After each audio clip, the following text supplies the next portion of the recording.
जय श्री राम, जय गौ माता, जय गोपाल। श्रावण का पावन महीना, श्रावण मास का ये पावन पर्व है। संपूर्ण श्रावण में प्रायः हम आप सभी भगवान शिव की उपासना आराधना करते हैं। शिव की आराधना की अनेक विधि हम आप लोगों को बता भी चुके हैं, पर आज के इस वीडियो में कुछ विशेष बातें कहना चाह रहे हैं कि श्रावण मास में जो अमावस्या आने वाली है, जिसे हम लोग हरियाली अमावस्या कहते हैं, इस तिथि का भी बहुत बड़ा महत्व है। प्रायः लोग इतना ही जानते हैं हरियाली अमावस्या है, लेकिन इसके पीछे बहुत हम सबका हित छुपा हुआ रहता है। हरियाली अमावस्या तो इसलिए कहते हैं कि प्रकृति हरी भरी हो जाती है बारिश के बाद, इसलिए हरियाली अमावस्या कहते हैं। लेकिन इस अमावस्या में भी क्योंकि श्रावण का मास भगवान शिव की उपासना के लिए सर्वोपरि माना गया है, तो इस श्रावण की जो अमावस्या, हरियाली अमावस्या जिसे कहते हैं, इस अमावस्या में हम लोग अपने पितरों के निमित्त बहुत ध्यान से सुनेंगे। जिसकी कुंडली में पितृदोष है अथवा पितृदोष के कारण जिनके जीवन में खुशहाली नहीं आ सकी है, बहुत श्रम करने के बाद, बहुत परिश्रम करने के बाद जो प्रायः ऐसे हो जाते हैं कि लगता है कि अब जीवन में कुछ कर ही नहीं पाएंगे, तो वो इस बात का विशेष रूप से ध्यान रखें। आपकी कुंडली में कहीं ना कहीं पितृदोष जरूर है, और पितृदोष की निवृत्ति के लिए श्रावण की अमावस्या से श्रेष्ठ दूसरी कोई तिथि नहीं है। यूँ तो पितरों की तिथि ही अमावस्या कही गई है और पितृपक्ष में इसका विशेष महत्व है। लेकिन श्रावण के महीने में हम भगवान की शिव की उपासना जो अनेक कार्यों की सिद्धि के लिए करते हैं, उसी क्रम में इस श्रावण की हरियाली अमावस्या के दिन हम भगवान शिव का अभिषेक करें। और शिव का अभिषेक हम अपने पितरों की तृप्ति के लिए करें, पितरों की मुक्ति के लिए करें। हमारे घर में, हमारी कुंडली में, हमारे यहाँ पितरों का जो दोष लगा हुआ है, उसकी निवृत्ति के लिए अगर शिव का अभिषेक करते हैं, और शिव का अभिषेक हमें किस तरह से करना है, कैसे करना है, इसका भी हमारे यहाँ बहुत विधान है। इस अमावस्या पे आप लोग शिव जी का अभिषेक करेंगे ही। हम एक बात और बता दें आप सबको, हमारे यहाँ अनेक प्रकार के शिवलिंगों के अभिषेक की विधि का वर्णन शास्त्रों में आया है। उसमें लोहे से लेकर के स्वर्ण तक के अथवा धातुओं के अथवा अनेक रत्नों के शिवलिंगों का भी विधान है।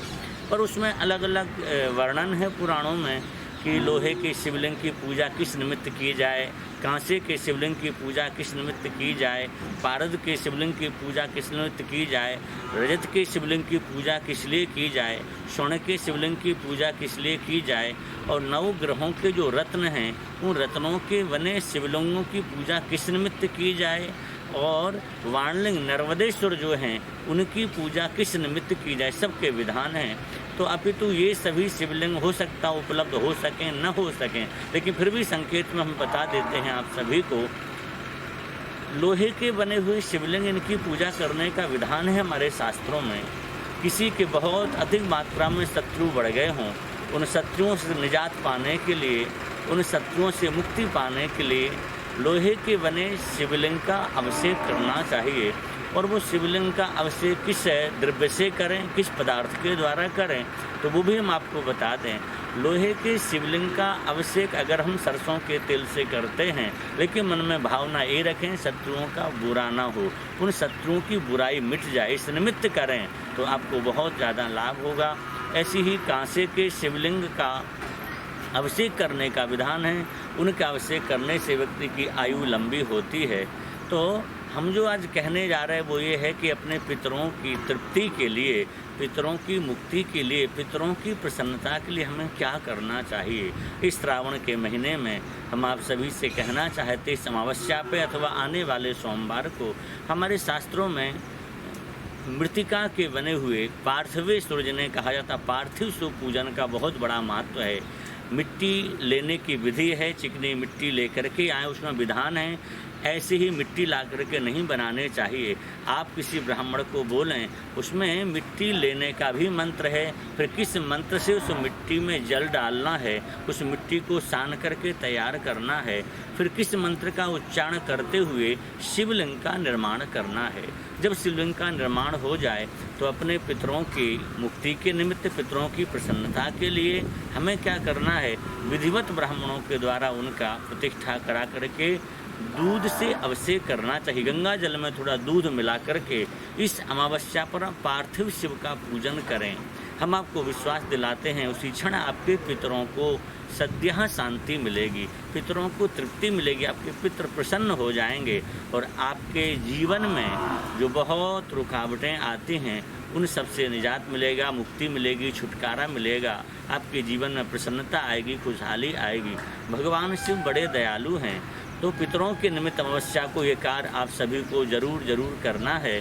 और पार्थिवेश्वर शिवलिंग का पूजन करने का वैसे भी हमारे शास्त्रों में इतना महत्व है। हमने जिन जिन शिवलिंगों की चर्चा आपके समक्ष आज की है, उन सभी में अगर सर्वोपरि हम कहें, सर्वश्रेष्ठ अगर हम कहें, तो पार्थिव पूजन का विधान है। और ज़्यादा कोई बड़ी बात नहीं है, किसी 1-2 ब्राह्मणों को आप आमंत्रित करें और अपने घर में सब परिवार के लोग मिलकर के शिवलिंग का निर्माण करें और निर्माण करके भगवान नाम संकीर्तन करते हुए उनका निर्माण करें। फिर विधिवत बैठ करके सभी लोग अभिषेक करेंगे तो पितरों की शांति मिलेगी।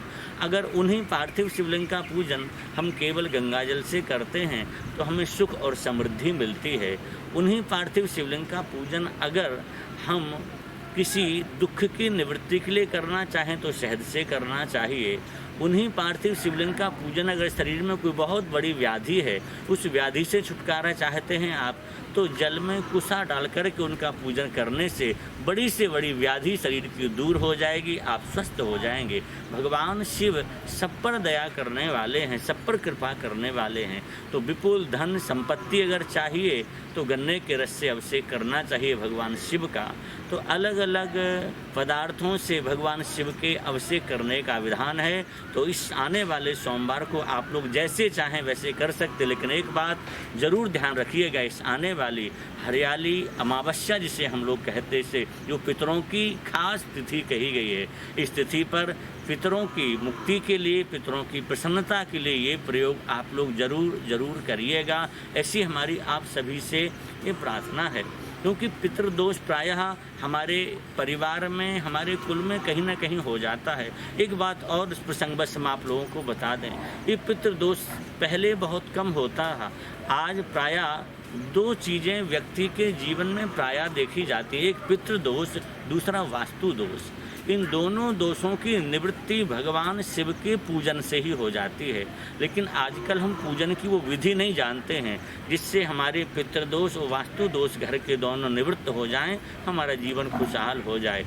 उसके लिए हमें क्या करना होगा, आप लोगों ने देखा होगा, पहले जब लोग भगवान शिव का पूजन करने जाते थे, किसी मंदिर में जाते थे, तो अपने घर से ही जल लेकर के जाते थे। आज विडंबना ये है, हम मंदिर में गए, वहीं का बर्तन लिया, वहीं का जल लिया और भगवान शिव को चढ़ा दिया। ध्यान रखना, आप वहीं का पात्र, वहीं का जल लेकर के भगवान शिव को अर्पित करेंगे, उससे आपको पुण्य नहीं मिलेगा, लाभ नहीं मिलेगा। स्वयं घर से जब जल लेकर के जाएंगे, जल में पितरों का निवास होता है, और अगर आप घर से जल लेकर के गए तो हमारे पितरों को संतुष्टि मिल जाएगी, और घर से जब जल जाएगा तो वास्तु दोष भी समाप्त हो जाएगा। तो ये कार्य आप लोग शिव पूजन में विशेष रूप से करें, इन सब का ध्यान आप सभी को रखना चाहिए। सभी को जय सिया राम, जय गौ माता, जय गोपाल।